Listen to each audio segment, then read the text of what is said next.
At what we can expect nationally, we're joined by Nancy Cordish, Chief White House Correspondent for CBS News. Aloha, Nancy. Always good to see you. Now, let's first start with what are you seeing when it comes to early voting?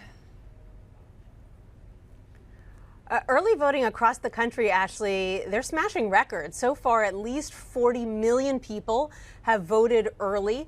When you compare it to, let's say, 2018, they've already surpassed those totals, and we're still one day away from Election Day. So it is becoming more popular. Obviously, almost everybody in Hawaii has been committed to early voting for quite some time, but it's gaining popularity around the country. And what we're seeing, no huge surprise, is that registered Democrats are voting in slightly larger numbers than registered Republicans. That's been the trend for some time. We also know that Republicans tend to turn out in larger numbers on Election Day. So the fact that Democrats have the edge right now doesn't mean that they'll necessarily have an edge everywhere once all the votes are counted. Absolutely, and we know the control of Congress is up for grabs and Republicans are expected to win big. What would it mean for President Biden's agenda if Republicans take control of the House or the Senate or even both?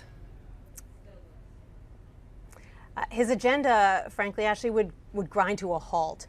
It would be very difficult for him to try to pass some of the legislation that he has been talking about in the final 2 years of this term. It would also mean that he would be deluged by investigations. Republicans have committed to investigating everything from his son's business dealings to the border crisis, to the way that the withdrawal from Afghanistan was handled, to even the origins of COVID.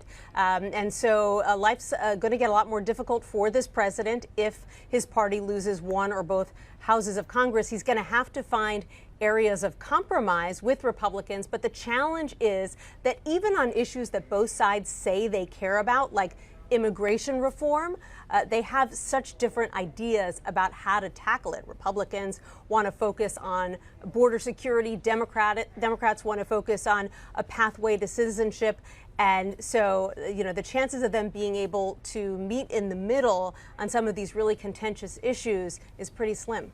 Yeah, and it could be a while before we actually know who has control of Congress, right? It could be a long night for many states, especially if the races are too close to call. What do we expect there?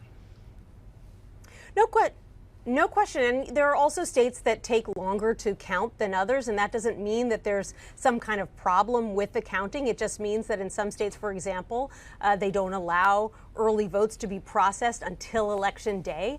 Pennsylvania, a big battleground state, is one example of that. So it could take a day or two to count all the votes. That doesn't mean that there's anything shady going on. It just means that all the votes need to be tallied before we can make any kind of a call in some of these very, very tough races. In Pennsylvania alone, you've got two big battleground races, one for the Senate, one in the governor's race, and that Senate race in Pennsylvania could determine whether Democrats hold on to the Senate. So you're right, it could take a couple of days. It could even, frankly, take a month if there's no winner who gets above 50% in Georgia, where Herschel Walker is running against the incumbent Raphael Warnock. If that happens, if neither one of them gets over 50%, that goes to a runoff election that takes place a month from now. So we may not know about the balance of power in the Senate until December. Oh, the drama, right? And tomorrow could be a historic night for women candidates.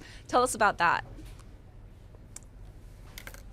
Particularly when it comes to governor's races, Ashley. Right now there are 9 women serving as governors across the country, but that number has held steady for the past 15 years or so. 1/5 of states run by women. But this year, there are 25 women running for governor across the country. That is a record. And you've even got 5 states where you've got 2 or even 3 women running against each other. So we know in those 5 states there will be women governors at the end of the night. And it does appear that women are poised to make some pretty historic gains on that front. All right, Nancy Cordish joining us this afternoon. Thank you for being with us, Nancy. Our viewers always love seeing you. You're welcome, Ashley. Aloha. Aloha.